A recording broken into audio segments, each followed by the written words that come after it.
Okay, looks like we're alive. I'm not sure if we're having any sounds. I can see you, Anne, but I don't hear you. And there were some problems with our other, let me see, show on stream. There I am. There you are. Okay, I had hit show on stream. Okay, That's that's cool. cool. Hey, we're side by side. How Nice fancy. side. Cool. All right, you look great. You look great. It's opposite. It's so opposite right now. Yeah, it is what it is, right? Yeah, so do you want to try to do the slide deck? We can try to get started and see how, like, redo of the Wednesday. Yeah. There we go. All right, let me see if I can share. This is going to be interesting. I'm going to share the slides. Oh my goodness. All right, hold on a second. Here we go. Now when I hit share, I might not be able to see you. So let's just see what happens. Yeah. Oh, this is actually not too bad. Woohoo! They thought. All right. Yay. Okay, hold on. I'll hit present. Ta-da. Woohoo! This is exciting. Great. I can actually see everything. Wow. So this is why people use encoders instead of just randomly throwing stuff in there. Cool. Should we just say 3, 2, 1? Yeah. Ready? Okay. 3, 2, 1. Action. Hello. Hello. Well, hi. How are you? We're doing good. Doing good. It's a beautiful day here in Lancaster. You're in Lancaster. Yeah, Lancaster, Pennsylvania. Yes. Nice. And Anne, you're joining us from Yucaipa, California. Yeah, beautiful sunny California. So yeah, so we are from Hilltop Harmony, and we are setting up some really awesome retreats starting this November. We're going to be launching. We're very excited about it. And today we're just going to go over what our first retreat is about. It's about juice fasting, and Anne is the guru. You are the expert on this. So we're going to do a little bit of Q&A with Anne. She's going to be your hostess with the mostess, and try to go over some of the frequently asked questions or just any concerns you might have if you're new to juice fasting and what to expect. So let's get started. Let's see here. I hit that one. So this is us. I'm the one speaking on the left. My name is Susan, and Anne is the founder of Hilltop Harmony. Do you want to say anything about yourself, Anne? Sure. Basically, I've been working on my health journey and helping others as well for a while now, at least since maybe 2010. And I've done quite a few juice fasts, water fasts, a lot of detox, a lot of anti-inflammatory detox type experiments, if you want to call them diets. I hate calling the word diet, but yeah, so I've been doing a lot of that work and helping others. And so I'm ready to, start making it official and having folks come and to my house and work with me. Yeah, awesome. So this is just a fun little joke I had. Yeah, the road to health is paved with good intestines, right? So it's pretty important, right, for your health is to have a good digestive system, because that's where a lot of your immunity is too, right? That's right. Right. So do you want to talk a little bit about the benefits of juice fasting? Yeah, so they're definitely listed here. Glowing skin, you just feel good in your skin. You've definitely got increased energy. You've got just a clarity of mind as well. And like it says here, better sleep, weight loss, of course, right? You're releasing toxins and it's improving immunity. But like I mentioned, you basically just feel better in your skin. Your body feels more calm. You could almost rest just sitting in a chair, and you just feel a lot more relaxed in your skin. So that's what I've experienced is juice fasting. Of course, that last one improves immunity. Now, not just your resistance to colds and other things, it just improves your immune system overall. And I battle a lot of autoimmune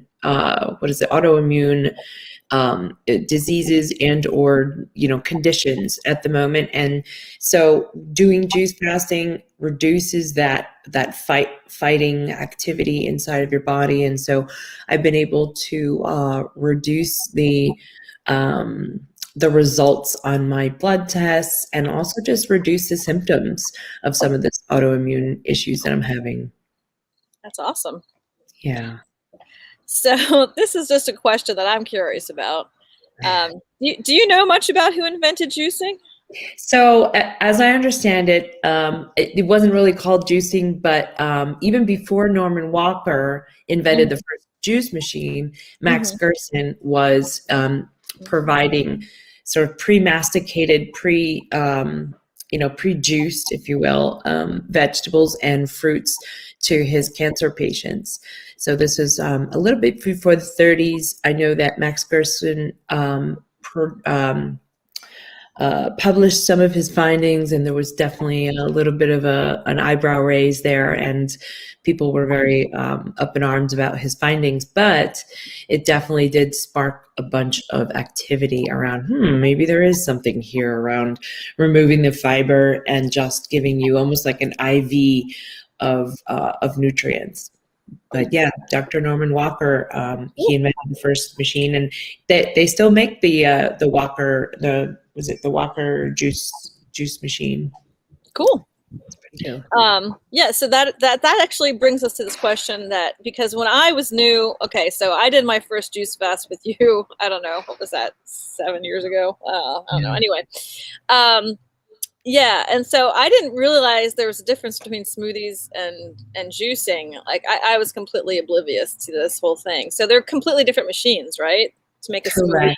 Yeah. Correct. And even books are written, and it's called the juicing book. And I flip through the book, and I see that it's a blending book. Um, and I'm like, oh, okay. Well, I guess it's definitely a liquid.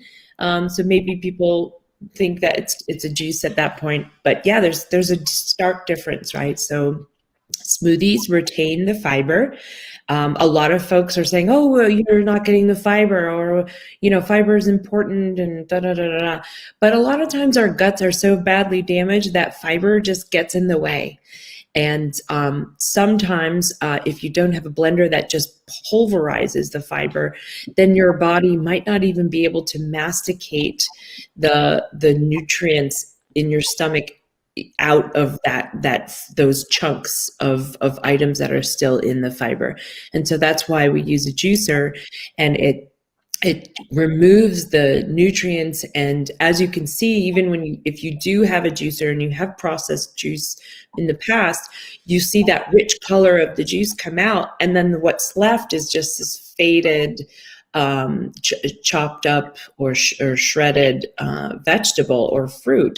Now the faded part is that fiber, because there's no color or there's no color or nutrients in fiber. It is purely just something to help your body move things along. And there is some purpose for it. But a lot of times a body needs to just take the vitamins and nutrients in and do some healing. Mm-hmm. Cool. So just speaking of that, what kind of vegetables are the best, nutrition wise for doing juicing? Like, what are there ones that you want to avoid? Like, Yeah, like this one. right, for sure. So yeah, the ones on the left. So we've got the leafy greens are always accepted. And even celery is I'm sure maybe some of you even know that celery is very popular to juice right now, just celery itself. And yet you can absolutely do that, and it's healthy. It provides a lot of the salt and some of those electrolytes that we miss in our day-to-day food. But celery is mixed with cucumber, spinach, apple, kale, some of the citrus, right? So what it's saying there is remove the peel, right? Don't juice the peel. Some people do, but it's not ideal. Ginger, definitely some herbs, cilantro, parsley, and beets are very good things to juice. Beets I put at the bottom because they're very high in sugar. Mm, Um, a lot of times when you're doing the juice, you are purely getting the sugar from all the vegetables. And so you are getting a shot of juice. But if you do feel while you're on a juice detox or a juice fast, whatever you want to call it a juice feast. Sometimes if you're really low on energy, sometimes a little bit of a beet juice can kind of oomph you. And so foods to avoid, any kind of mushy food. You can juice tomatoes, but it's definitely, not ideal. But people do it. You can have like almost like a little juiced Bloody Mary with right. A the little thing. V8. Little V8, exactly. So eggplant, tomato, mushrooms, potatoes, peppers, broccoli, corn, onions, garlic. You don't want to necessarily juice those. Although, let me tell you, I have tried. Oh, really? Wow. What about carrots? Those are in the same category as beets, I guess. They're too sugary. Correct, correct. Mm. You can absolutely do, and Max Gerson did this. He did apple carrot. So Oh, he, yeah, he I do would do remember that. that one. Yeah, Yeah. it's very tasty. So we could Mhm. probably add that to the list, but it Yeah, is that's super the high in list. sugar. Yeah. Mhm. Okay, cool. And so do you have any advice for someone who wants to start juice fasting, but they don't know how to prepare? So definitely do a lot of research. Figure out what's your goal first. If you're interested in having inflammation go down, or a lot of people's goal is to lose weight, right? Juice fasting is a good way to do that because you still can, you can eat something, you can get some calories in, and you can feel full as well because you're getting a large amount of liquid and it will fill your stomach. um, but do some research and figure out what is the recipe that you want to do, and also plan ahead. The Mm, most successful juice fast or juice feast that I've had is when I made my whole calendar. I sort of booked myself to myself, where when don't plan any huge get-together. So around the holidays is a hard time to do juice fasting. right, But right. if you can catch a 3-day window inside your holiday, that's also a Mm, good idea because, yeah. take a break from all the foraging of food or Hmm. the overeating. The temptations of that pumpkin pie after Thanksgiving, right? Yeah, Mm, exactly. And there is a recipe, if you must, a pumpkin pie recipe for juicing. So really? yes, put a little cinnamon on that thing. Do you cook the pumpkin before you put that? It's raw pumpkin? No, I think it's raw. Yeah. Has a little bit, but it's just for the taste, right? It's just to get that taste and Right, right. the filler Interesting. vegetables. Yeah. I know pumpkin is really good for the digestion because from watching dogs, which unfortunately are here right now, and hopefully not making too much noise, I know they help with Yeah. both problems, the slow and the fast part of the digestion, Yes. Yeah. fixing all that Yeah. up. Cool. Well, thank you so much, Anne, for joining us. And thank you guys, if anyone's watching this now. Is there anything else you want to say in closing, Sam? Just best thing to do is just try it. Go ahead and jump in. All right. Awesome sauce. I'm going to Mhm. stop the video. All right.